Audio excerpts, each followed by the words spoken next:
The work of a detective can often be compared to that of a puzzle builder or problem solver and involves connecting the dots and putting the pieces back together to form a bigger picture. This became very clear for our heroine in this story when Debbie Richmond's life was turned upside down after her father lost his life to a drug-addicted family member. The shooter was tried and convicted as a juvenile and spent only 3 months in a mental ward before being released by authorities, and to make matters worse, this 17-year-old now lives in the very house where the shooting occurred. In her grief, Debbie thought of a way to turn this injustice system to a positive event for her family and father's death. Praying has always played a big part and motivation in her life, and each morning she picks a Bible verse, jots it on a sticky note, and posts it on her desk to meditate on it all day.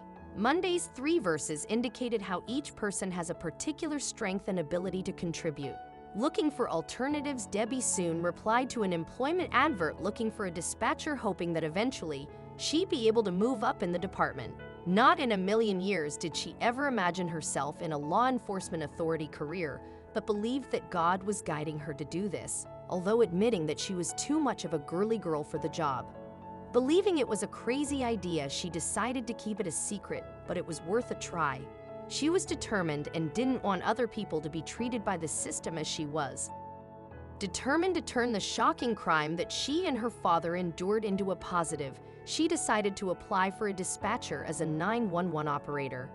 After working for 2 years as a dispatcher and directing emergency calls, she took the next step for a test offering at the police academy, although still keeping it very much a secret from family and friends for fear of the embarrassment in case she failed. However, she passed and moved to the Criminal Investigative Division, where she served for several years.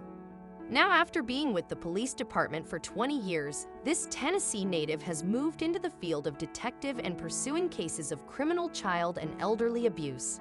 Shortly after her promotion, on February 18, 1997, Debbie was presented with a case of a 19-year-old girl hospitalized after she tried to take her own life.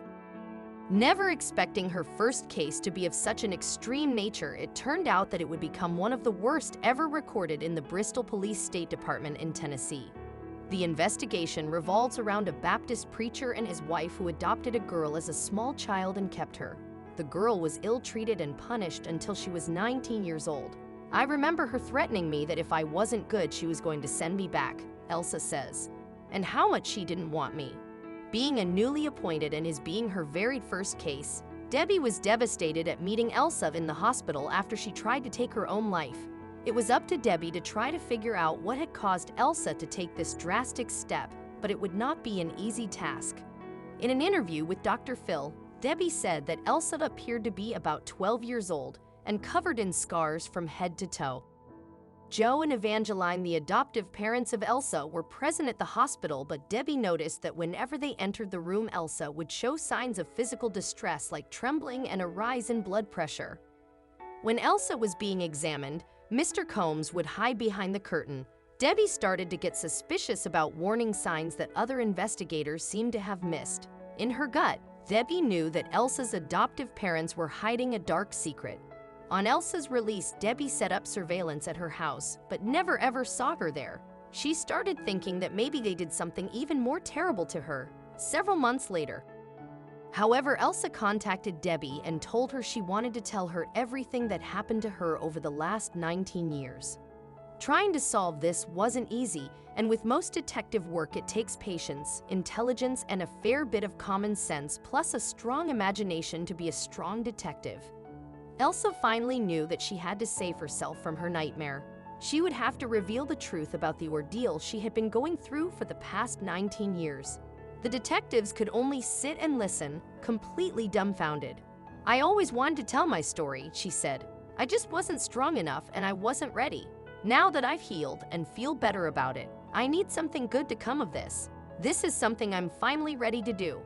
The stories of tremendous physical pain and ill treatment of which they couldn't even begin to understand came pouring out of the young woman, and it seemed never-ending.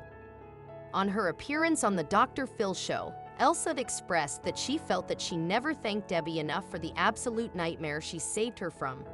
She wanted to thank her again and again for what she did, but to Debbie, it was all about doing everything in her power to save Elsa, and then getting her back on her feet. For many years, Elsa had been severely mistreated, but she never divulged any details to anyone.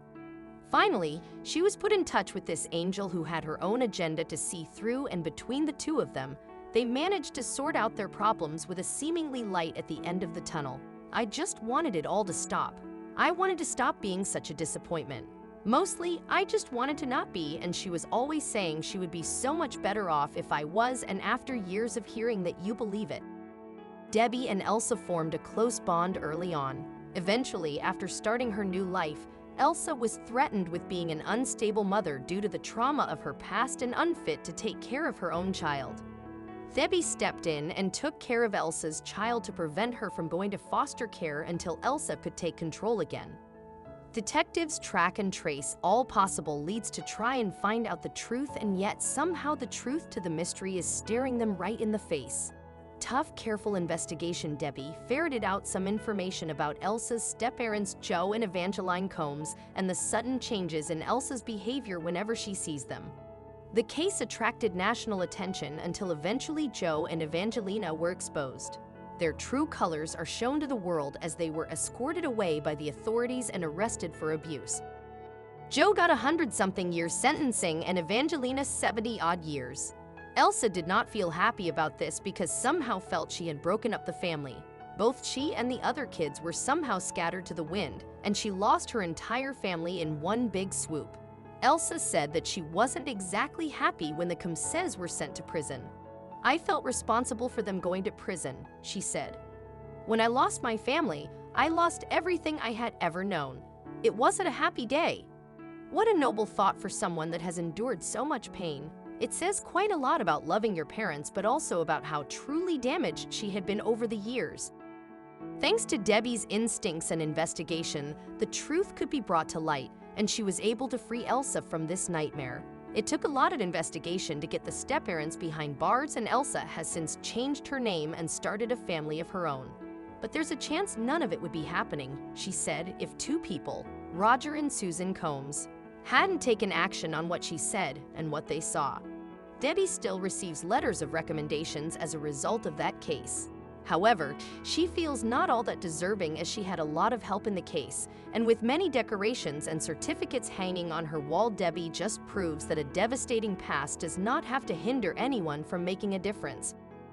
People should make use of their past experiences to make a difference and not let other people go through what they already had to go through. Debbie had surely done this, going into law enforcement and saving Elsa from an absolutely unendurable life with her abusive step-parents. At the end of it all, both women went through loss and seemingly hopeless situations in their lives. But if Debbie hadn't have turned her terrible tragedy into something positive, she never would have been in the position to save Elsa. She did more than save her life. She gave her a completely new one. I want to be the change that is needed for people to finally stop acting like it's none of their business, Elsa said. If you see it, it is your business.